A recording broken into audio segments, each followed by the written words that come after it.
तो आज का यहाँ पे महत्वपूर्ण देखते हैं सवाल 100। पहला सवाल आइए देखते हैं। एसआई प्रणाली में प्रतिबल या इंग्लिश में कहते हैं इसको स्ट्रेस की माप इकाई क्या होती है? न्यूटन पर मीटर स्क्वायर होता है। ठीक है, न्यूटन पर मीटर स्क्वायर होता है, ध्यान रखना है आपको। ठीक है, न्यूटन पर मीटर स्क्वायर। अगर पूछ लिया जाए दाब का या फिर आपसे पूछ लिया जाए कि प्रत्यास्थता गुणांक का, इसका इकाई क्या होता है? इसका भी इकाई आपका न्यूटन मीटर, ठीक है, न्यूटन पर मीटर स्क्वायर होता है। ठीक है, चलिए नेक्स्ट सवाल पे आते हैं कि परम शून्य ताप कहा किसको जाता है? तो जो परम शून्य ताप है इसको कहा जाता है 0 केल्विन, या आपको -273 डिग्री सेल्सियस को क्या कहा जाता है? परम शून्य ताप कहा जाता है।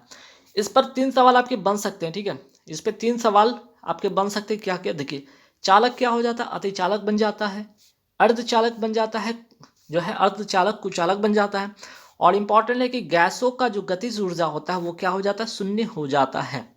ठीक है, तो परम शून्य ताप वेरी वेरी इंपॉर्टेंट क्वेश्चन है, एग्जाम में काफ़ी बार पूछा जाता है, इस पर सवाल भी आता है। ठीक, चलिए नेक्स्ट सवाल पे आते हैं कि आपका प्रतिरोधकता, या फिर अगर मैं कहूँ यहाँ पे विशिष्ट प्रतिरोध जिसको कहते हैं, इसकी क्या क्या होती है? ओम मीटर होता है। ठीक है, ओम मीटर होता है, ध्यान रखना आपको। नेक्स्ट, आवेश की इकाई क्या होती है? कूलॉम या एम्पियर सेकंड होता है। तो आवेश का यहाँ पे फॉर्मूला ध्यान रखिएगा। आवेश इक्वल टू क्या होता है? धारा गुणे समय। धारा का माप होती है, इकाई होती है एम्पियर, और टाइम का तो आपको पता है सेकंड, एम्पियर सेकंड यहीं से बना है। और इसको ट्रिक है याद करने के लिए, क्विट आप इसको कर सकते हैं। ठीक है, क्विट आप तरीका है याद कर सकते हैं। क्यू अर्थात यहाँ पे आवेश हो गया, इक्वल टू आई हो गया धारा, और टी हो गया समय। ठीक है, चलिए प्रतिरोध की इकाई क्या होती है? प्रतिरोध की इकाई जो होती है वो होती है ओम होती है। ठीक है, यहाँ पे प्रतिरोधकता था, ठीक है, और यहाँ पे प्रतिरोध है, दोनों में अलग बात है। प्रतिरोध का मात्रक ओम होता है, प्रतिरोधकता का मात्रक ओम मीटर होता है, ये दोनों बात अलग अलग है। चलिए नेक्स्ट सवाल पे, तो उभयचर। उभयचर इसमें जो होते हैं आपके, जो हार्ट में कितने चेंबर होते हैं उभयचर में? उभयचर में जो होते हैं 3 जो होते हैं कक्ष होते हैं। हृदय का जो होता है 3 चैम्बर ये होता है, याद रखिएगा। पक्षी या मनुष्य की अगर मैं बात करूँ, इसके हार्ट में कितने चैम्बर होते हैं? 4 चैम्बर होते हैं। वहीं अगर मछली की बात कर लिया जाए तो मछली में कितने हृदय के चैम्बर होते हैं? वो होते 2। और सरीसृप की बात कर लिया जाए तो सरीसृप में भी होते हैं 3 चैम्बर होते हैं हट के। और यहाँ पे उभयचर, ठीक है, उभयचर की मैं बात करूँ या सरीसृप की मैं बात करूँ, इन दोनों में कितने चैम्बर होते हैं? 3 चैम्बर ही होते हैं। ठीक, इसमें भी 3 चैम्बर होते हैं, सरीसृप में भी 3 चैम्बर होते हैं। लेकिन सरीसृप में याद रखिए अपवाद के रूप में मगरमच्छ होता है, इसमें 4 चैम्बर होता है। नेक्स्ट सवाल पे आता है कि एक कुबर वाले ऊंट को क्या कहते हैं? ड्रोमडेरी कहा जाता है। ठीक है, गति का नियम किसने दिया? तो अगर सवाल अगर आज आपका पूछा जाए नियम किसने दिया, तो न्यूटन ने। लेकिन आपसे गति का समीकरण पूछा जाए तो नियम तो न्यूटन हो गया, न से नियम और न से न्यूटन। लेकिन समीकरण अगर पूछा जाए तो गैलीलियो ने।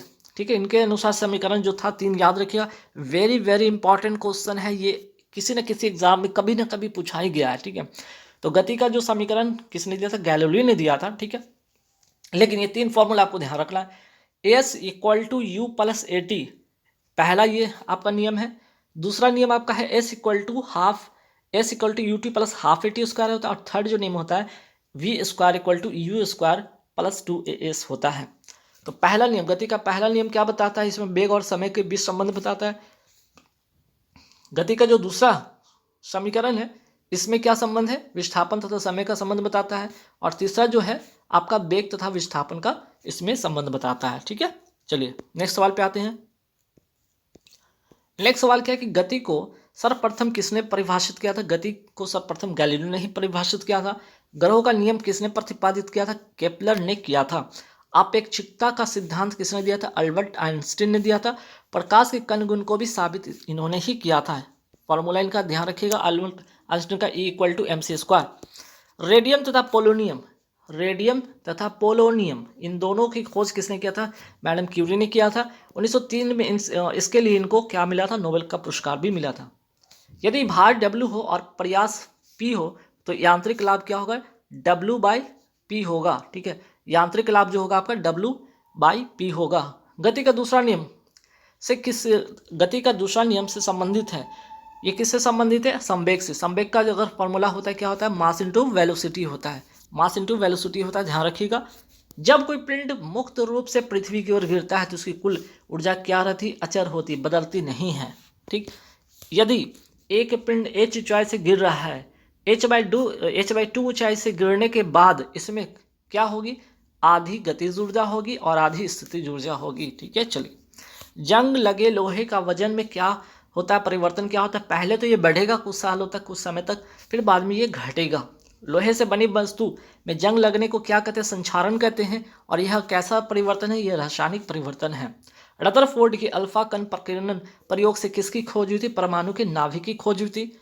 अगर सवाल आपका पूछा जाए इलेक्ट्रॉन की खोज किसने किया था, तो जे थॉमसन ने किया था। कैथोड की खोज किसने की थी, जे थॉमसन ने किया था। प्रोटॉन की खोज किसने किया था, गोल्डस्टीन ने किया था। एनोड की खोज किसने किया था, गोल्डस्टीन ने ही किया था। न्यूट्रॉन की खोज किसने किया था, चैडविक ने किया था, ध्यान रखिएगा। मैग्नीशियम, मैग्नीशियम जिसकी परमाणु संख्या क्या होती है, 12 होती है। अगर अब पूछ लिया जाए कि इसके इलेक्ट्रॉनिक विन्यास क्या होते हैं, 282 होता है। ठीक है, चलिए। परमाणु संख्या इक्वल टू क्या होता है, अगर सवाल आपका परमाणु संख्या पूछे तो परमाणु संख्या को किससे डिनोट किया जाता है, आपको जेड से डिनोट किया जाता है, पहला चीज। और परमाणु संख्या बराबर क्या होता है, इलेक्ट्रॉन की संख्या प्रोटॉन की संख्या बराबर इलेक्ट्रॉन की संख्या होती है। परमाणु संख्या बराबर प्रोटॉन की संख्या इक्वल टू इलेक्ट्रॉन की संख्या होती है। यहाँ पे मैंने लिखा भी Z equal to P equal to E होता है, प्रोटॉन की संख्या, इलेक्ट्रॉन की संख्या, और ये हो गया परमाणु संख्या। ठीक है, चलिए नेक्स्ट सवाल पे आते हैं। द्रव्यमान संख्या इक्वल टू क्या होता है, द्रव्यमान संख्या जो होता है, द्रव्यमान संख्या इक्वल टू होता है प्रोटॉन की संख्या प्लस होता है इलेक्ट्रॉन की संख्या होता है। द्रव्यमान संख्या को किससे डिनोट करते हैं, ए से डिनोट करते हैं, ध्यान रखिएगा। ए से डिनोट करते हैं परमाणु द्रव्यमान को, और P प्लस एन अर्थात कि प्रोटॉन प्लस न्यूट्रॉन की संख्या का योग होता है द्रव्यमान संख्या। अगर आपसे पूछा जाए आधारी मात्रा की संख्या कितनी होती है, 7। वही संपूरक मात्रा की संख्या कितनी होती है, 2। चाल इक्वल टू क्या होता है, स्पीड इक्वल टू होता है दूरी बटा समय। चाल बराबर दूरी बटा समय होता है, इसका मात्रक होता है मीटर पर सेकंड। वहीं वेग की अगर बात कर लिया जाए, वेग equal to velocity equal to क्या होता है, डिस्प्लेसमेंट बाय टाइम होता है। V equal to displacement by क्या होता है, S/T कहेंगे इसको, डिस्प्लेसमेंट बाय टाइम होता है, अर्थात मीटर पर सेकंड होता है। त्वरण एक्सेलरेशन इक्वल टू क्या होता है, वेग बटा समय होता है। एक्सेलरेशन इक्वल टू V/T होता है। ठीक है, वेलोसिटी बाय टाइम इसका होता है क्या, मीटर पर सेकंड स्क्वायर इसका मात्रक होता है। वह अगर बल पूछा कि बल इक्वल टू क्या होता है, मीन्स कि फोर्स इक्वल टू क्या होता है, मास इंटू एक्सेलरेशन होता है। द्रव्यमान इंटू त्वरण होता है। इसका जो होता है आपको कैसे, इसका जो मात्रक होता है केजी मीटर स्क्वायर होता है। ठीक है, केजी मीटर सेकंड स्क्वायर होता है, ध्यान रखिएगा। ठीक, चलिए नेक्स्ट सवाल पे आते हैं।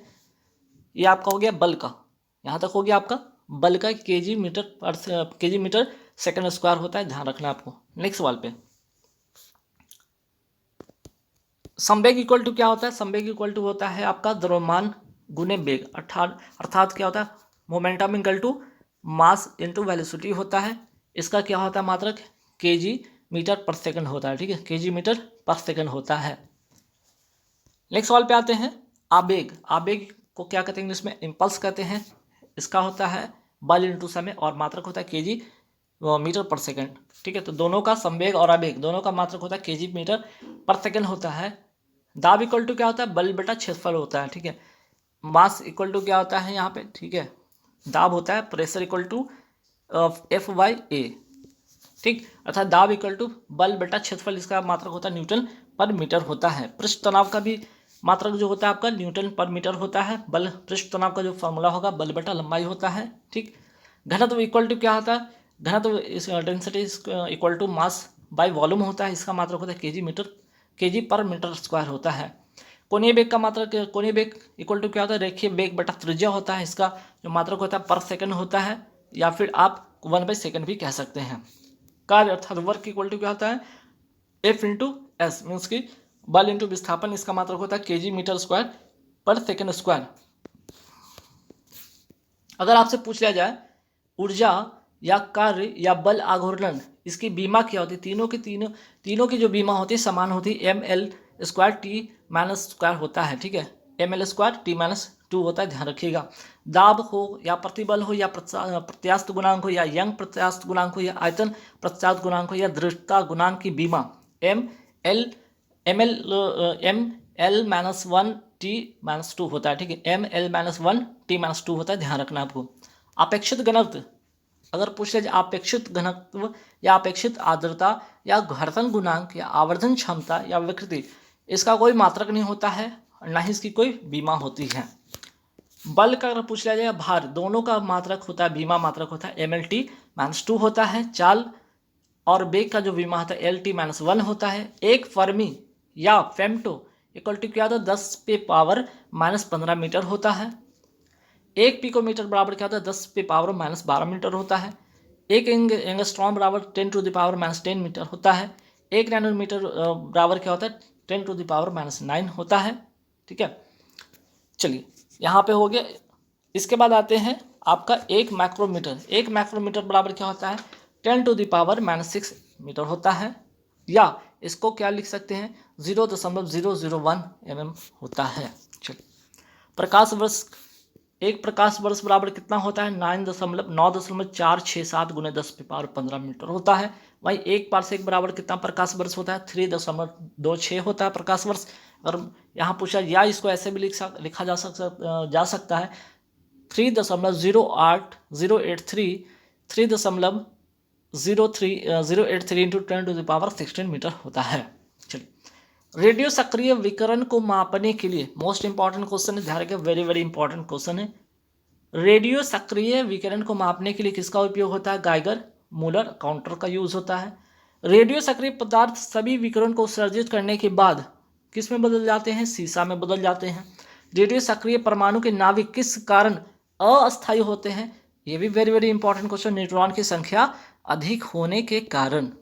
नाभिकीय रिएक्टर में मंदक के रूप में क्या होता है ड्यूटियो होता है, ड्यूटेरियम ऑक्साइड होता है या ग्रेफाइट होता है मंदक के रूप में। नियंत्रक के रूप में होता है बोरॉन या कैडमियम होता है। और शीतलक के रूप में किसका इस्तेमाल होता है सोडियम या पोटेशियम का यूज हम लोग करते हैं। ये भी वेरी वेरी इंपॉर्टेंट क्वेश्चन है। मंदक के रूप में, नियंत्रक के रूप में, शीतलक के रूप में किसका यूज होता है ध्यान रखना आपको। सूर्य के नाभिकीय संलयन का स्रोत अगर पूछा जाए या ईंधन पूछा जाए तो वो है हाइड्रोजन। लेकिन अगर आपका नाभिकीय सूर्य में नाभिकीय संलयन का उत्पाद पूछेगा तो वो है हीलियम। हाइड्रोजन बम किस पर आधारित है अनियंत्रित नाभिकीय संलयन पर आधारित है। वहीं परमाणु बम जो है अनियंत्रित नाभिकीय विखंडन पर आधारित है। दोनों अनियंत्रित होगा, बम जो भी होगा सभी अनियंत्रित होगा, लेकिन हाइड्रोजन बम नाभिकीय संलयन पर होगा और वही ये होगा जो परमाणु बम होगा आपका नाभिकीय विखंडन पर होगा। नाभिकीय विखंडन का परिभाषा क्या होगा एक भारी नाभिक विखंडित होकर दो हल्के, ठीक है, एक भारी नाभिक दो हल्के नाभिक का निर्माण करता है, इसे कहते हैं परमाणु बम। वहीं अगर नाभिकीय संलयन की परिभाषा अगर पूछा जाए तो क्या होगा इसका होगा दो हल्के नाभिक परस्पर संयुक्त होकर एक भारी तत्व बन जाए, इसे कहते हैं हाइड्रोजन बम। परमाणु बम बनाने में किसकी सहायता आवश्यक होती है यूरेनियम 92-235 तथा प्लूटोनियम 94-239 का यूज होता है। यूरेनियम और प्लूटोनियम का यूज होता है। भारत में पहला परमाणु परीक्षण कब हुआ था 18 मई 1974 को हुआ था। इसे अस्मालिक बुद्धा नाम दिया गया। कहाँ पे हुआ था इसका प्रयोग जो हुआ था आपका पोखरण परीक्षण का हुआ था, पोखरण जैसलमेर राजस्थान में इसका परीक्षण हुआ था। नाभिकीय रिएक्टर या परमाणु रिएक्टर की खोजकर्ता कौन है एनरिको फर्मी। भारत का सबसे बड़ा परमाणु संयंत्र कहाँ है तारापुर, कहाँ पे ये पड़ता है महाराष्ट्र में। नाभिकीय रिएक्टर में नाभिकीय ऊर्जा को, ठीक है, नाभिकीय रिएक्टर में क्या होता है इसमें नाभिकीय जो ऊर्जा होता है वो बदलकर क्या हो जाता है विद्युत ऊर्जा में परिवर्तित हो जाता है।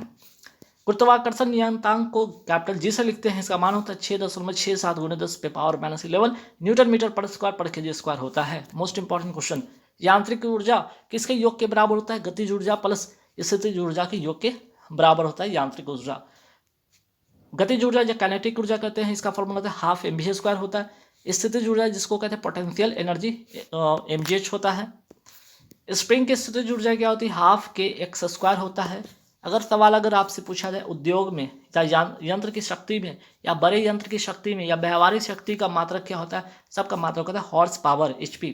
वहीं बहुत बड़े यंत्रों की शक्ति का मात्रक होता है किलोवाट और शक्ति का ऐसा मात्रक होता है वाट। तीनों क्वेश्चन अलग अलग है, ध्यान रखिएगा। मांसपेशियों में ग्लूकोज के अनऑक्सीशोषण द्वारा क्या बनता है लैक्टिक अम्ल बनता है। मनुष्य में होने वाली श्वसन क्रिया किसका उदाहरण है उष्माक्षेपी अभिक्रिया का उदाहरण। दोनों सवाल बहुत ही इंपॉर्टेंट है, ध्यान रखना है, ठीक है। हालांकि साइंस के जितने भी सवाल मैं बता रहा हूँ सारे के सारे इंपॉर्टेंट, चाहे दहन की बात कर लीजिए, ये उष्माक्षेपी अभिक्रिया, दहन हो गया उष्माक्षेपी, ठीक है, आपका श्वसन हो गया उष्माक्षेपी, दहन हो गया उष्माक्षेपी, लेकिन बाष्पोत्सर्जन होता है इवेपोरेशन की अगर बात कर लिया जाए, ये क्या है आपका उष्माशोषी अभिक्रिया है। रेडॉक्स अभिक्रिया में क्या होता है इसमें ऑक्सीजन एवं ऑक्सीकरण एवं अपकरण दोनों होता है, ऑक्सीकरण एवं अपकरण दोनों होता है। किण्वन की प्रक्रिया किसमें होती है? ईस्ट में। किण्वन की प्रक्रिया से होती है, ईस्ट किससे बनता है? इन किण्वन की प्रक्रिया से बनता है। लेंस की क्षमता का मात्रक क्या होता है? डायोप्टर। लेंस की क्षमता का फॉर्मूला होता है P=1/f होता है, और f हमेशा किस में होना चाहिए? मीटर में होना चाहिए। सवाल आपका सेंटीमीटर में करके ही दिया जाएगा, तो सेंटीमीटर को मीटर में बदल दिया जाएगा, बदल दीजिएगा पहले। देखिए त्रिक सिद्धांत किसने दिया था? डोबेर्ने ने दिया था। त्रिक पेयर में कौन कौन पेयर बने? ठीक है, ये 3 पेयर बना था। पहला पेयर में कैल्शियम स्ट्रांसियम बेरियम बना था, दूसरा पेयर में लिथियम सोडियम पोटेशियम बना था, और थर्ड में क्लोरीन ब्रोमीन और आयोडीन का पेयर बना था। ठीक है, तो याद रखिएगा कैल्शियम स्ट्रांसियम और बेरियम पहला, दूसरा आपका था लिथियम, लिथियम हो गया, सोडियम हो गया और पोटेशियम हो गया, थर्ड में हो गया क्लोरीन ब्रोमीन आयोडीन। ठीक है, चलिए गोलाकार दर्पण द्वारा निर्मित आवर्धन के 2 सूत्र हैं, ध्यान रखिए। एक तो आवर्धन बराबर क्या होता है? प्रतिबिंब की ऊंचाई बटा वस्तु की ऊंचाई h1/h होता है, या फिर दूसरा फॉर्मूला होता है m=-v/u होता है। ठीक है, F=r/2 होता है, ये भी फार्मूला होता है। मतलब क्या? फोकस दूरी होती है, जो फोकस दूरी त्रिज्या की आधी होती है, या इसको ऐसे भी लिखा जा सकता है r=2f भी लिख सकते हैं। F=r/2 होता है, तो r बराबर क्या हो सकता है? 2f भी लिख सकते हैं। चलिए आवृत्ति, ठीक है, आवृत्ति बराबर क्या होता है? प्रकाश का वेग बटा तरंग दैर्घ्य होता है।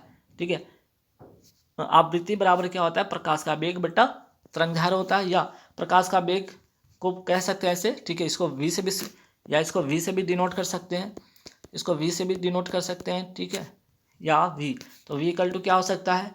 n इंटू लेमडा भी होता है। ठीक है, ध्यान रखिएगा। और v जब n का अगर 1/, यहाँ पे n क्या होता है? n आवृत्ति बराबर 1/t, आवर्तकाल भी होता है, तो v λ/t भी लिखा जा सकता है। ठीक है, चलिए उत्तल लेंस, या जिसको कहते हैं इंग्लिश में कन्वेक्स लेंस, इसमें प्रतिबिंब क्या बनेगा? वास्तविक बनेगा, उल्टा बनेगा। वहीं अवतल लेंस में इसमें प्रतिबिंब आभासी बनेगा और सीधा बनेगा। ठीक है, उत्तल लेंस में वास्तविक, अवतल लेंस में आभासी। ठीक है, जबकि यहाँ उल्टा और यहाँ सीधा। कार्य करने की क्षमता अगर पूछे तो इसको कहेंगे ऊर्जा, कार्य करने की दर पूछे तो कहेंगे शक्ति। अगर आपको सेल्सियस से फॉरेनहाइट में बदलना हो या फॉरेनहाइट से सेल्सियस में, तो ये वाला फॉर्मूला आप याद रखें, C/100 = F-32/180। ठीक है, चलिए अगर वेग दुगना हो तो गतिज ऊर्जा क्या होगी? 4 गुना होगा। कोई वस्तु पृथ्वी की सतह पर है तो उसकी स्थितिज ऊर्जा क्या? अगर पृथ्वी की सतह पर ये बॉल रखा हुआ तो इसमें कैसी ऊर्जा होगी? स्थितिज ऊर्जा जो होगी वो होगी 0, शून्य होगी। निकट दृष्टि दोष में किस लेंस का उपयोग करते हैं? अवतल लेंस का। वहीं दूरदृष्टि अगर पूछ लिया जाए तो दूरदृष्टि दोष में किस लेंस का उपयोग करते हैं? उत्तल लेंस का।